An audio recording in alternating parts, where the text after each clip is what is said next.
یہ پوچھا گیا ہے کہ جی شوگر کے متعلق کچھ بتا دیں۔ میں آپ حضرات کو بتا دوں، آپ جانتے بھی ہیں کہ شوگر جو ہے یہ بڑی مہلک بیماری ہے۔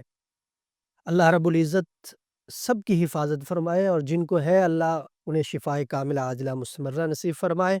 اگر کوئی مرد عورت چھوٹا بڑا شوگر کے مرض میں مبتلا ہے تو وہ یہ ایک چھوٹا سا عمل ہے، بڑی آسانی کے ساتھ خود ہی کر سکتا ہے، لیکن مستقل مزاجی شرط ہے۔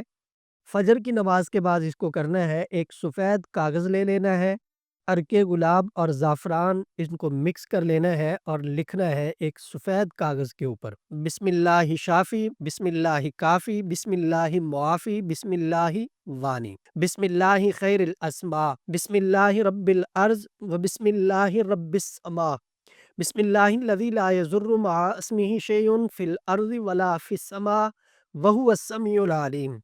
ان کلمات کو سفید کاغذ کے اوپر عرق گلاب اور زعفران سے آپ لکھیں گے اور مریض کو پانی میں دھو کر آپ پلائیں گے۔ چند دن تواتر کے ساتھ یہ کرنا ہے، میرا اللہ فضل فرمائے گا اور شوگر کے مرض سے آپ کو نجات مل جائے گی۔